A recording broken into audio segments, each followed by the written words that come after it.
This is Dominikas, or me. He's been very consistent with his NoFap journey. He unfollowed every Instagram model to avoid triggers, he keeps track of how many days he's been on the NoFap journey, and reflects on the reason why he started NoFap to keep his mind focused on the goal. But suddenly, this tingly feeling comes out of nowhere. Dominika starts to get anxious, he begins to sweat, and the only thing comes to his mind.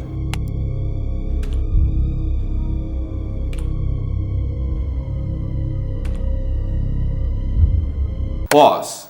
Have you ever found yourself in this situation? Of course you have, that's why you clicked on this video. It's the NoFap urge. No matter how long you've been doing NoFap or how focused you are, the urge will arrive and there is no way you can avoid it.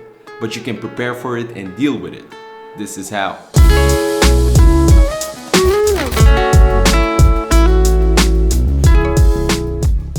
All of us have some sort of ritual when we get an urge and decide to either act on it or not. As you remember from the over-exaggerated skit at the beginning of this video, when you get an urge to watch porn or masturbate, you begin to feel anxious if at first you are trying to fight the urge. Then if the urge beats you, you may go to your bathroom, grab a tissue, go to your bed or sit behind your computer desk and relapse. I'm guessing this sounds very familiar to many of you, including myself. Now, the key to avoid the urge is to spot it. Many of us just let the emotions flow and lose control whenever an urge hits, and that is because we don't train to notice it.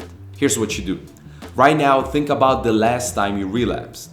How did it happen? Play it in your mind. What exactly led you to relapse? Now, think about another time in the past when you relapsed. You may start to see a pattern, as every relapse pretty much has the same formula and ritual of how it becomes a relapse. You get an urge, you may start to struggle and fight the urge, but then you falsely remember of how good the orgasm feels instead of actually remembering how you feel after you orgasm, and then you go and you relapse. With this new awareness of how the urge and relapse process works, you can now be better prepared for the next urge. When it happens, just acknowledge the urge. Don't just sit and try to distract yourself by doing something else. Notice how you feel and remember what kind of actions you did in the past that led you to a relapse. If you notice that you are doing the same actions now, catch your thoughts, and that's how you gain back your mind from emotions. Also, the same rule applies when you avoid the urge. After successfully curbing the urge to relapse, you may start to notice another pattern, a pattern of self-control. So you noticed and dealt with the urge one time. Great! When it happens next time, you are much more inclined to follow this path again, as you learn that the urge goes away with time and relapsing is not your only option. I believe that for many people, when a strong urge arrives, they have never overcome it in the past, and that's why they get automatically defeated when it hits. If you use this method of spotting and avoiding, you will train yourself to notice these patterns, and it doesn't matter if the urge is small or big, you will get through it. When the Roman Emperor Marcus Aurelius would wake up in the morning, he would say to himself, "Today I shall be meeting with interference, ingratitude, insolence, disloyalty, ill will, and selfishness, all of them due to offenders' ignorance of what is good and evil." This is called the negative visualization technique. This method can be used as a means to prepare for negative and bad things in life. Instead of hoping for the best, you accept that the outside world is uncontrollable and you mentally prepare to tame the chaos when it comes to you by controlling your mind and actions. This is why you should remind yourself every day that you could relapse today, but you also remember that you will succeed once and if the urge arrives. Reminding yourself that the urge can hit you anytime prepares you for it, and it becomes easier to spot it and avoid it. On the topic of visualization techniques, another one that I've been practicing lately is just looking at your dick in the shower.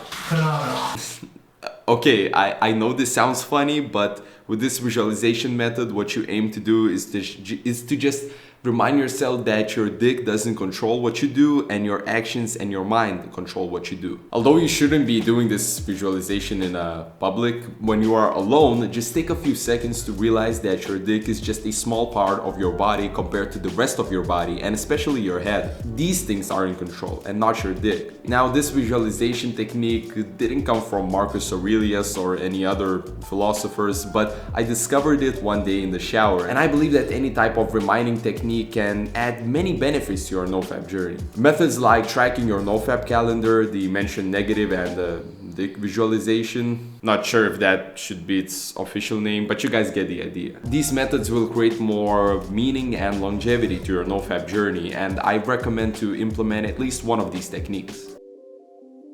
Yet another method you could try to control and curb the urges is the letting go method. The letting go method originally comes from an American psychiatrist, David Hawkins. This is how the method works. When you experience a feeling, more precisely a negative feeling, what you do is just sit back and focus on the feel of that emotion. You don't judge the feeling or try to control it or wish for it to go away. You just focus on the feeling and don't think about anything. Soon the feeling will go away, and if it comes back, repeat the process again until the feeling goes away. Now, this is a great way to battle those intense NoFap urges. Try using this technique the next time you get an urge to relapse. Although it might not be an instant escape from the urge, this will help you to just calmly reduce it to a level that is manageable, or more preferably to just get rid of it entirely.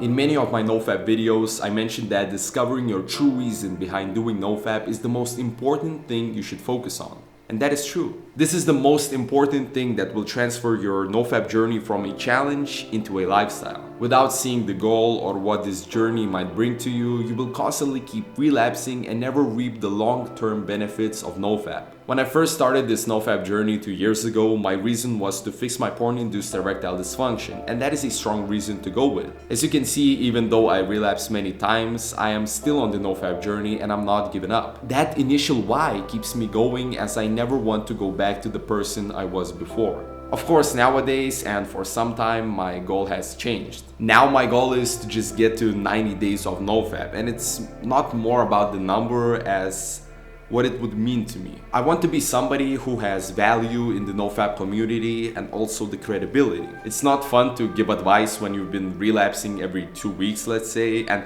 of course that is part of the journey. Right now I just want to do this very long term. So this is my reason for being on this NoFap journey as of now, and I'm just seeing where this leads me to. If you don't have a reason for why you do NoFap, just look at the initial reason of why you started doing NoFap in the first place. Maybe it was your erectile dysfunction, like it was in my case, or maybe you want to gain more focus, more energy, just whatever. You have to figure out a reason that will make you go further in your NoFap journey. And of course, don't be afraid to change your initial reason, because just realize that your initial why, that initial reason of why you keep not giving up on NoFap and just keep going on it, will stay with you forever.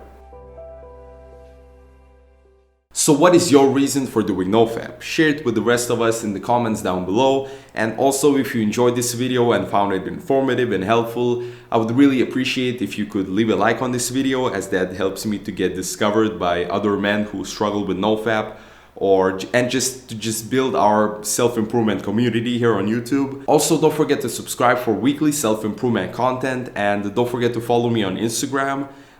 What else? Oh, I just opened up a new Discord server for NoFap. More specifically for NoFap, there's self-improvement stuff in there, but it's more categorized for NoFap. So if you want everything, all the links to my Instagram and Discord are going to be in the description. So go and join that server and join with the rest of us there. If you want, you can support this channel both on Patreon and PayPal, and the links to those support pages are gonna be in the description as well. And I think that's pretty much it, guys. So thank you so much for watching my videos, and stay on your journey.